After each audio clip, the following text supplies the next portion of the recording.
G'day guys, and welcome to another Sore Losers spot check. Now this one, once again, it's a curb spot, but this one has a difference to it. It's a car park with a really good diversity of curbs, much like the Greek and pretty close to the Greek actually. I've got no problem sharing this one's location. We're on the corner of Gardners Road and Rainbow Street in Kingsford. So let's get right into it, have a walk through the car park, and I'll show you the curbs. I'll put some clips in so you know what's possible here. Let's go from here. So here we are at one of the Rainbow Street entrances. Driveway straight in. It's also an exit, I believe. And one of the first things you see from this entry point is these parking blocks. So these parking blocks used to be skatable. It looks like somebody has glued one of the parking blocks across these two at some stage to make a higher board slide kind of drop down thing, which the council has removed. I mean, fair enough, it's probably a trip hazard, but isn't a parking block as well?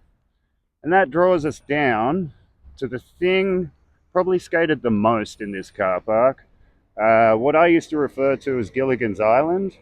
It's a single island in the middle of the car park.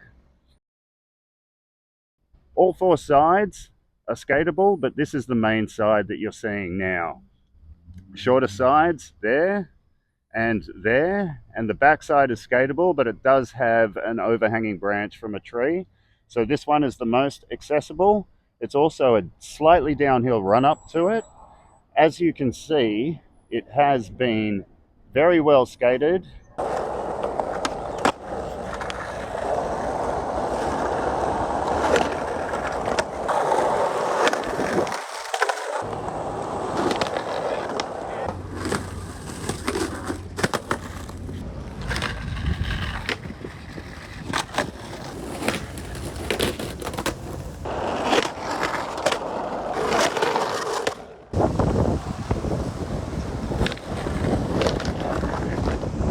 Since we found the KingsCurbs, we haven't really hit this up much. One of the problems with this is there are parking spots right next to the curb.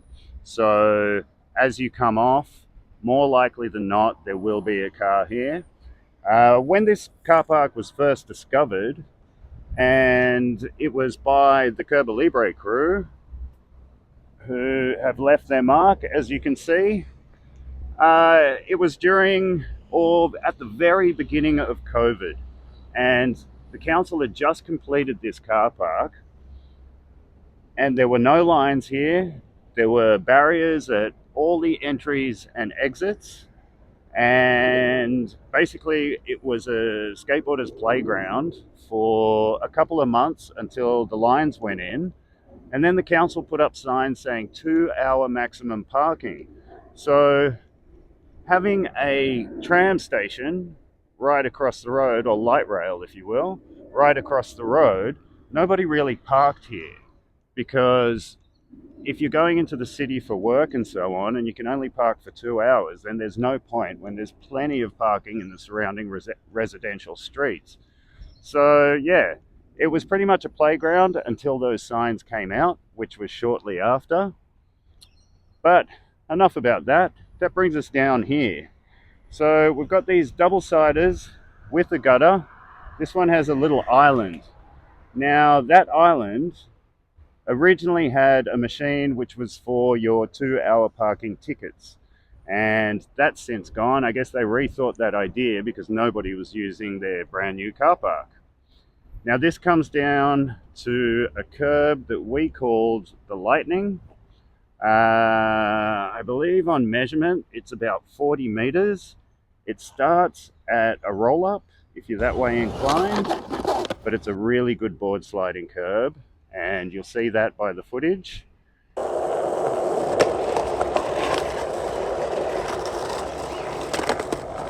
So it's got 3 kinks in it to this end straight section, but then if you wanted to keep going, you could come around where this gentleman is standing and go around this quad kinked, I used to call it the death box.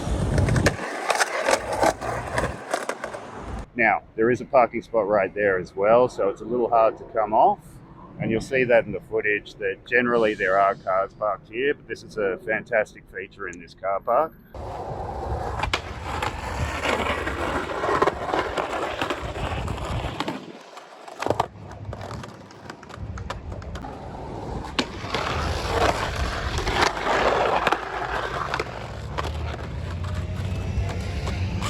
I think we'll walk over and check out some of the other curbs. So as you can probably see, there's a difference in the finish on a lot of these curbs. And that's because every single curb, approximately, I'd say about a kilometre of curbs in total, have all been rubbed back, have all had sealer applied to them, and at some stage had at least one coat of wax on them. So this is a long curb opposite the Lightning. It's a shady area, but you know, shady areas mean that there's trees, and trees mean there's a lot of debris, basically. So if you come here, I wouldn't even bother bringing a broom because it is such a large area. I would bring a leaf blower. So that's the walkthrough, guys. What we named it back then was KingsCurbs. Because of its location being in Kingsford and it being curbs, it just seemed like a natural name for us to give it. And it holds a bit of sentimental value because this car park was built shortly before COVID kicked in. So as COVID progressed and lockdowns progressed, and the radius of how far you could travel from your home shrunk, this always maintained as a spot that everybody could get to, from my crew anyway, and enjoy an empty car park because there was nobody driving then, of course. They had nowhere to go, nobody could leave their house. And that opened up basically an urban oasis for people to explore skateboarding. And you know, there was families coming here, students from the local university were coming here during that period. People were learning how to skate in this car park, and we had more fun than ever. And all it took was a little bit of work on these curbs, a little bit of exploration to see what was possible and if we could turn this into something fun. And it panned out. And yeah, so big shout out to the Curb Libre family and extended family who put in work here. And yeah, that's all I've got. Damo, Saw Losers Show. Peace.